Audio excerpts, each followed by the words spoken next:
Good afternoon, students. Today our topic is what is economic planning.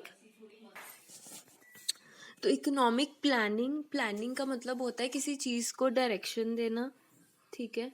So it means the direction, regulation and control of economic affairs of the country by central planning authority.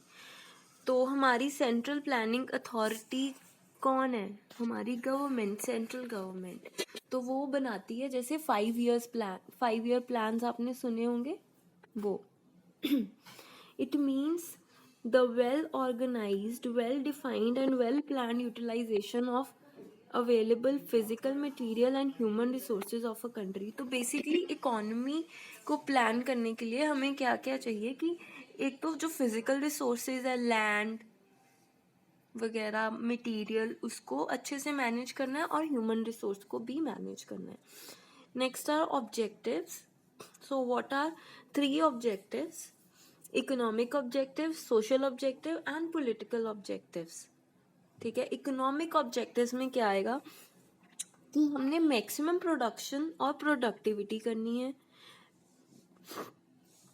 Promote balance development. जैसे rural area की development हो रही है, जैसे urban area develop हो रहे हैं, ऐसे रूरल एरियाज को भी डेवलप करना है. वहाँ पे लाइट्स, अच्छा पीने का पानी, sanitation, everything should be provided. Best utilisation of natural resources. जो हमारे नेचुरल रिसोर्सेज हैं जैसे फॉरेस्ट, सॉइल या मिनरल्स वगैरह, उनको बेस्ट वे में यूज़ करना है. Full employment. फुल एम्प्लॉयमेंट में आएगा कि जितनी पॉपुलेशन है जो एजुकेटेड है और जो केपेबल है वो फुली एम्प्लॉयड होनी चाहिए.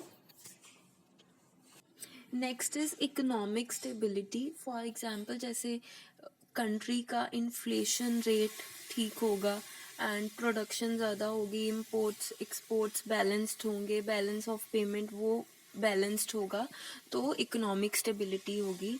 Next is attaining self reliance. Self reliance means खुद अपने प्रोडक्ट्स बनाने. Next is promoting first of all attaining self reliance means अपने खुद के प्रोडक्ट्स प्रोड्यूस करने और वही हमने आगे सेल करने, जैसे मेड इन इंडिया प्रोडक्ट्स. ठीक है. Next is promoting standard of living. अच्छा लिविंग स्टैंडर्ड होना चाहिए. पर कैपिटा इनकम जो है वो ठीक होनी चाहिए. हर एक इंसान को खाने के लिए रोटी, रहने के लिए घर, सब कुछ होना चाहिए, तभी स्टैंडर्ड ऑफ लिविंग अच्छा होगा. Next is social objective. Social objectives में आएगा सोशल सिक्योरिटी. सोशल सिक्योरिटी में आएगा जैसे सोशली आप सिक्योर होने चाहिए, पुलिस वगैरह, जैसे ये सब चीज़ें अच्छी होनी चाहिए. पब्लिक एडमिनिस्ट्रेशन अच्छी होनी चाहिए कि आपको अपनी कंट्री में सेफ फील हो. Social welfare. सोशल वेलफेयर में आएगा जैसे हॉस्पिटल्स हो गए या हॉस्पिटल्स, चैरिटेबल हॉस्पिटल्स हो गए या पार्क्स हो गए. तो लोगों की वेलफेयर के लिए ऐसी चीज़ें होनी चाहिए. अनाथ आश्रम हो गए, ठीक है. ऑर्फनेजेस होगी जहाँ पे same and one and the same thing. Old age homes हो गए. तो ये चीज़ें. Social equality. सभी को इक्वली ट्रीट करना है, चाहे वो कोई भी कास्ट, रिलीजन के बेसिस पे कोई भेदभाव नहीं करना.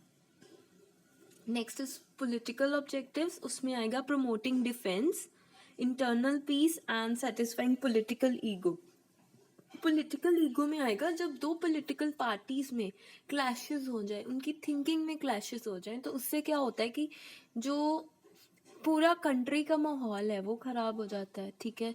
लड़ाइयाँ होती हैं तो व्हाट रिजल्ट खराब ही निकलता है. तो पॉलिटिकल ईगो सेटिस्फाई होनी चाहिए. Internal peace. इंटरनल पीस में आएगा कि सारी स्टेट्स, सारे लोग मिलजुल के रहें. जैसे कभी कभी आपने देखा है ये दंगे हो जाते हैं. अभी जैसे किसानों को हो रहा है, किसान ये लगा रहे हैं, धरने वगैरह लगा रहे हैं, तो ये चीज़ें नहीं होनी चाहिए. इंटरनली पीस होना चाहिए. जो एक कंट्री है वो तभी एक हैप्पी कंट्री है जब सब सिटीजन खुश है. Next is promoting defence. अपनी डिफेंस को स्ट्रांग रखना है कि दूसरी कंट्री आपकी कंट्री के ऊपर अटैक ना कर पाए. ठीक है जी. तो आई होप आपको ये क्लियर हो. बाकी का हम कल करेंगे. Thank you.